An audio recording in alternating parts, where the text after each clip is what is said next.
All right, let's dive right in. We're going to talk about a problem that quietly, almost secretly, sabotages our success. For some people, this thing costs them millions. Keith Cunningham, in his book The Road Less Stupid, he gives it a name that's, well, pretty blunt. He calls it the dumb tax. And trust me, we've all paid it at some point. So, I want you to take a second and really look at this question. Seriously, don't just breeze past it. If you can, hit pause and actually come up with a number. Just, a ballpark figure. How much money would you have right now if you could just, poof, unwind your 3 worst financial decisions? Because that number you're thinking of, that gap between where you are now and where you could have been, that's exactly what we're digging into today. Now, before you think, oh, that's for rookies, let me stop you right there. The author, Keith Cunningham, this guy is a legit expert in business and investing, and he openly admits his own personal bill for the dumb tax is in the tens of millions of dollars. So this has nothing to do with how smart you are. It's not an IQ test. It's a fundamental human thing that gets all of us, from the absolute beginners all the way up to the billionaires. So what exactly is this dumb tax? Well, here's the official definition. It's the price we pay for being human, really. It's for all those decisions that are driven by emotion or impulse or just blind optimism. You know what I'm talking about. It's the cost of every unforced error, every time we swing at a terrible pitch, every good idea we jump on that we never really truly thought through. Okay, so let's get into our first section, the universal dumb tax. And the subtitle here says it all. It's the single biggest saboteur of your wealth. And Cunningham really believes this isn't some minor leak in your financial boat.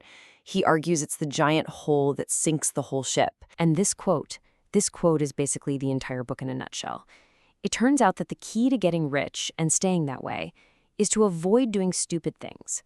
I don't need to do more smart things. I just need to do fewer dumb things. Think about that.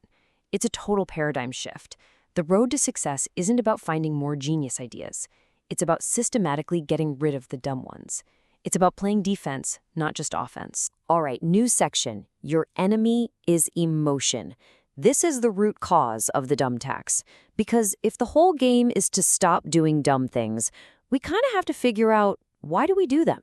What's the real enemy we're fighting against? Well, it's not what you might think. Here it is. This is the main event, right here. It's like a seesaw in your brain. On one side, you've got your emotions, things like optimism, greed, excitement. When that side goes up, the other side, your intellect, your ability to think rationally, it goes crashing down. They have an inverse relationship. The more emotional we get, the less intelligent we become in that moment. It just leaves us wide open to making a bad call. And hey, don't just take his word for it. A guy you might have heard of, Warren Buffett, says it even more bluntly. Optimism is the enemy of the rational investor. Wow. We're always told to be optimistic, right?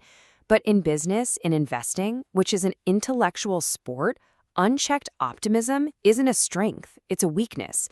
It's a fog that clouds your judgment. So let's talk about the cure. Section 3, the discipline of thinking.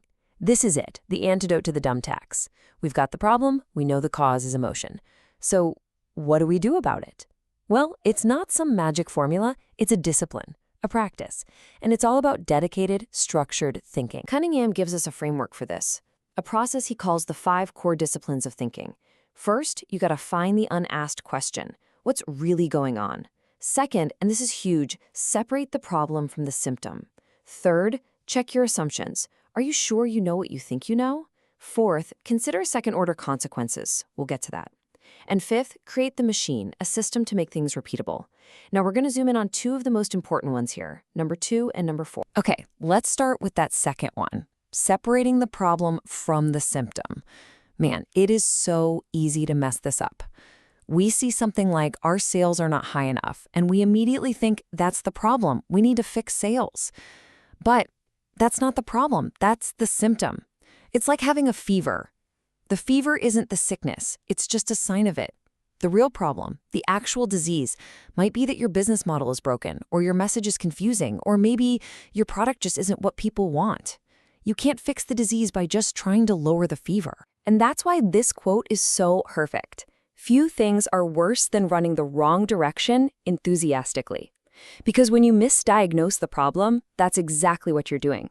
You're putting in all the effort, all the energy, all the sweat, but you're just getting farther away from where you actually need to be. Okay, now for that other critical discipline, thinking about second-order consequences.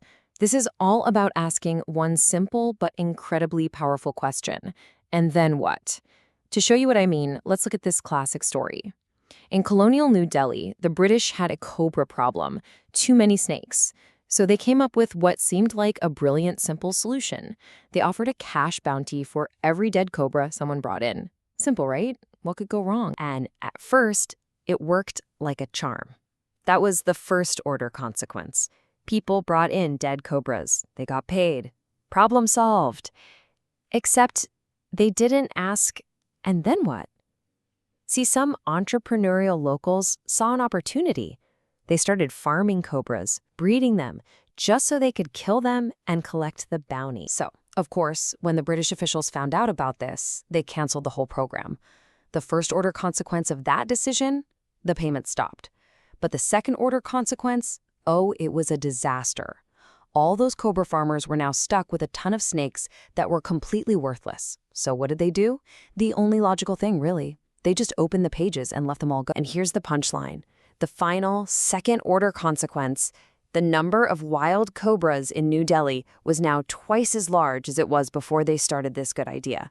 A plan to reduce the cobra population literally doubled it. That, right there, is a catastrophic failure to think about what happens next. It's the price you pay for only asking, how do we solve this now? Instead of, and then what? I love this analogy from the book. It's from golf, but you don't need to be a golfer to get it. A double bogey is a bad shot followed by a stupid shot. Think about it. Everyone makes a mistake, right? That's the first bad shot. It happens. That's life. But the real disaster, the double bogey, is when you get angry or frustrated and immediately follow it up with a second, unthinking, emotional, stupid shot. We can't always avoid the first mistake, but we absolutely can avoid compounding it with a second one. So how do we stop ourselves from taking that second stupid shot? A great way is to force ourselves to change our perspective. And Cunningham gives us a fantastic tool for this. He says every business owner needs to learn how to wear 4 different hats. Let's break them down. First, you've got the artist hat. This is the idea person, the creative, always thinking, if I could just improve my art. Then there's the operator. This is the doer, the one in the trenches, usually saying something like, the business is running me. Then you have the owner hat. This is the strategist, asking, how do we leverage this? How do we measure it? And finally, and this is the most important one for avoiding the dumb tax, you have the board hat. This is the protector, the skeptic who's always asking, what could go wrong? The big trap is that most of us get stuck wearing only the artist and operator hat. And the whole point here isn't just to know that these 4 hats exist. The skill is to consciously and deliberately take one off and put another one on, especially when you're facing a big decision. You have to be able to say, okay, I'm taking off my optimistic artist hat for a minute, and I'm putting on my paranoid, skeptical board hat. That board perspective, that's your #1 defense against the dumb tax. All right, so we've talked about thinking time, the 4 hats, second-order consequences. All these tools are pointing us toward one final, really fundamental question about how we run our businesses, and honestly, how we run our lives. And this is it. This might just be the most important question in the whole book. What am I optimizing for? Seriously, what is your goal? What are you trying to maximize? Is it just short-term cash? Is it your ego? Are you maybe optimizing for comfort, for avoiding a tough conversation? Or are you truly optimizing for long-term sustainable value? Because getting crystal clear on your answer to this question, it changes absolutely everything. Let's really bring this home.